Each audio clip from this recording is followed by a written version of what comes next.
Bonjour à vous, bienvenue dans cette nouvelle vidéo de présentation du service dropshipping. Alors là, on va s'intéresser dans cette vidéo à l'un des cas de figure d'exception les plus fréquents que vous serez amené à rencontrer, à savoir, vous n'êtes pas à même de pouvoir assurer la livraison complète d'une commande. Une partie de la commande pourra être livrée, mais pas l'intégralité.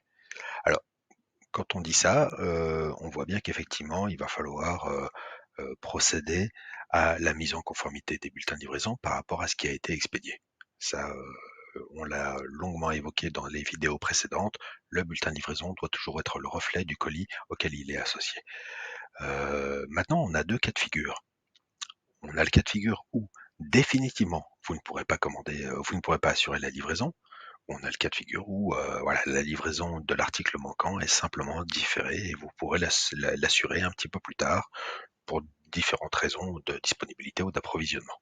Alors, pour pouvoir traiter ces deux cas de figure, je vais faire l'exercice sur deux bulletins de livraison différents et on pourra les traiter individuellement dans les vidéos correspondantes. Alors, j'ai ici une commande qui porte sur plusieurs références et je vais éditer cette commande. Voilà. Alors, on pourrait dire qu'effectivement ici, sur les 5 quantités qui sont présentes, je suis à même de pouvoir assurer la livraison.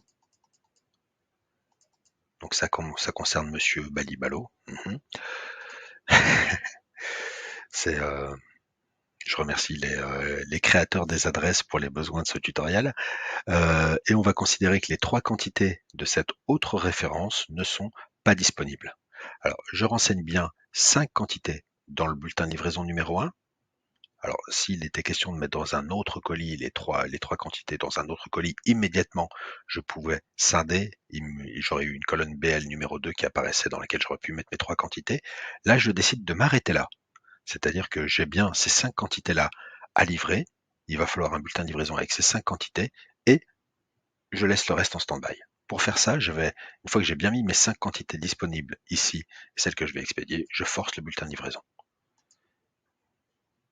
Je valide. Et là, j'ai bien un bulletin de livraison qui apparaît avec non pas 5 plus 3, mais uniquement mes 5 quantités commandées. Voilà. C'est ce bulletin de livraison que je vais pouvoir imprimer et expédier à monsieur Balibalo ces 5 quantités.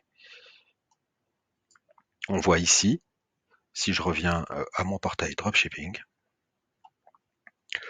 que j'ai un certain nombre d'articles qui sont en erreur. Sur une vidéo précédente, j'avais annulé un bulletin de livraison qui portait sur un article, et maintenant je viens d'annuler 3 quantités de ce deuxième bulletin de livraison.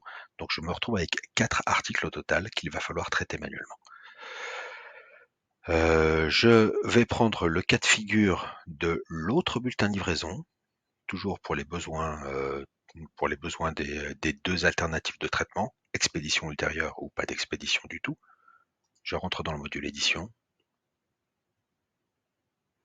Et là, je vais dire, par exemple, que l'article numéro 6 n'est plus disponible. Donc voilà.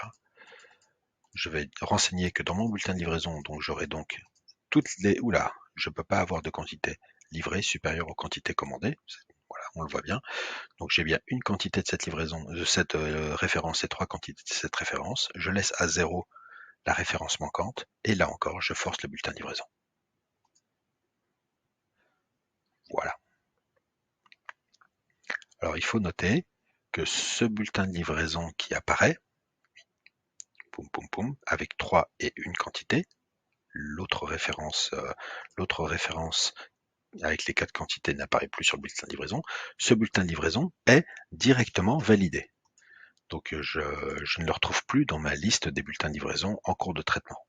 Le bulletin de livraison original, en l'occurrence les 2 bulletins originaux qui portaient sur les 2 commandes pour lesquelles j'ai forcé le BL, ils sont ici en statut annulé. Donc, ce qu'on voit ici, c'est que j'ai rajouté 4 quantités, 4 erreurs à traiter. Et on va voir tout de suite dans la vidéo suivante comment on a la possibilité de soit rembourser les clients, soit procéder à une livraison ultérieure.